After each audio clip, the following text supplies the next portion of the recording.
Assalamualaikum warahmatullahi wabarakatuh. Perkenalkan, nama saya Rini Trisnabulan. Saya salah satu peserta Diklat CKS dari SD BPI Bandung. Diklat CKS ini terbagi menjadi 4 tahap. Yang pertama adalah OJT 1, IST 1, OJT 2, dan diakhiri dengan IST 2. Untuk OJT 2 terbagi menjadi 2 bagian. Yang pertama adalah RPK, yaitu rencana proyek kepemimpinan yang dilakukan di sekolah magang 1. Kemudian yang kedua adalah programnya PK atau peningkatan kompetensi yang dilakukan di sekolah magang 2, yang bertujuan untuk meningkatkan kompetensi calon kepala sekolah yang rendah berdasarkan nilai AKPK yang akan mengeksplor pengalaman kepala sekolah magang 2 yang tujuannya agar kompetensi calon kepala sekolah menjadi meningkat. Berdasarkan hasil analisis raport mutu pada standar proses, didapati bahwa prestasi siswa kurang baik itu dikarenakan kegiatan pembelajaran yang kurang menarik bagi siswa. Oleh karena itu, saya mengambil judul rencana proyek kepemimpinan ini adalah peningkatan kompetensi guru dalam merancang kegiatan pembelajaran melalui pendekatan lesson study.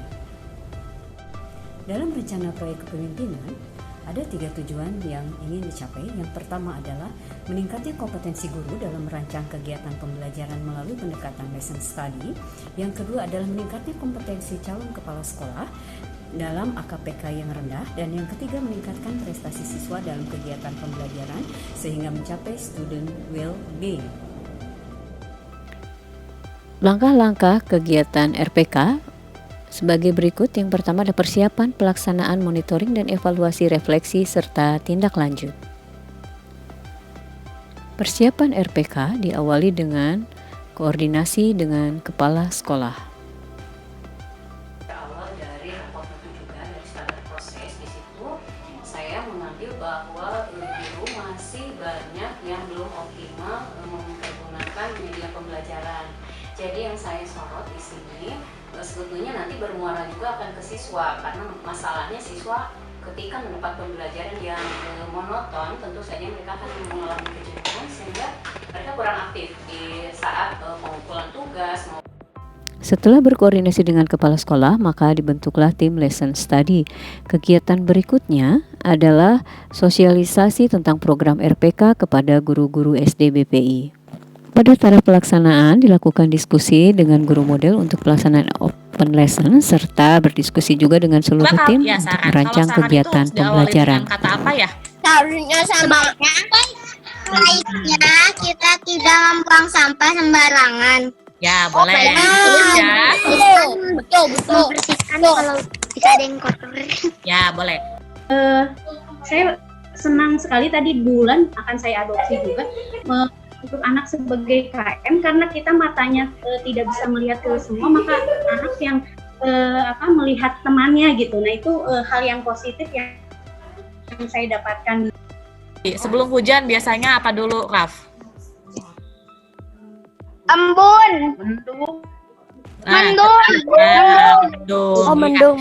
Jadi cuaca di Indonesia itu ada mendung, cerah, hujan, dan berawan. Cuaca kalau musim betul tadi.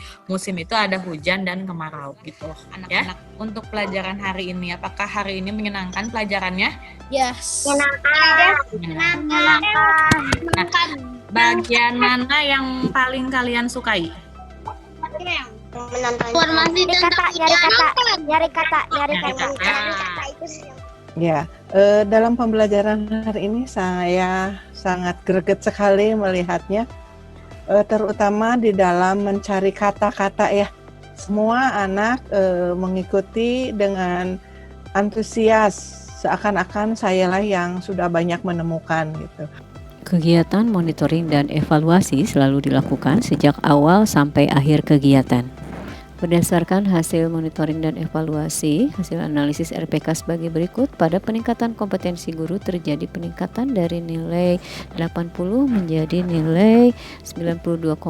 Kemudian keterlaksanaan kegiatan itu dihasilkan 100%.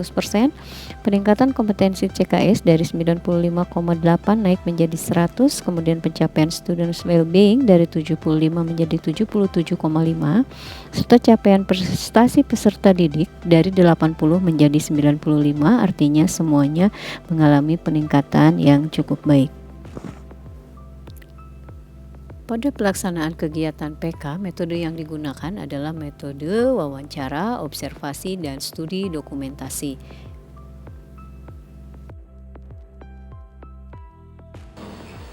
Jadi kepribadian itu skupnya memang luas ya. Dalam hal ini itu harus menunjukkan kapasitas ini sebagai seorang pemimpin yang dilihat segmen pribadi itu seperti apa. Apakah pemarah, santun-kah, komunikatif-kah, gitu. Hasil kegiatan PK ini, CKS menjadi meningkat dalam kemampuan mengarahkan dan menggerakkan teman sejawat untuk meningkatkan kualitas. Kemudian meningkat juga pemahaman dalam cara mengidentifikasi dan menyelesaikan masalah yang terkait dengan kompetensi kualifikasi dan tupoksi tendik di sekolah. Kemudian juga mulai mampu memahami perencanaan program supervisi akademik yang disesuaikan dengan kebutuhan guru yang akan disupervisi, membuat alternatif pemecahan masalah yang relevan dan tepat, serta mulai mampu meningkatkan dalam penyusunan program kerjasama dengan pihak lain untuk mendukung pelaksanaan kegiatan pendidikan. Berdasarkan hasil dari RPK dan PK, penulis sebagai CKS dapat menyimpulkan sebagai berikut. Kompetensi guru dalam merancang kegiatan pembelajaran melalui pendekatan lesson study mengalami peningkatan. Demikian pula kompetensi CKS pada kompetensi yang rendah berbasis AKPK juga mengalami peningkatan.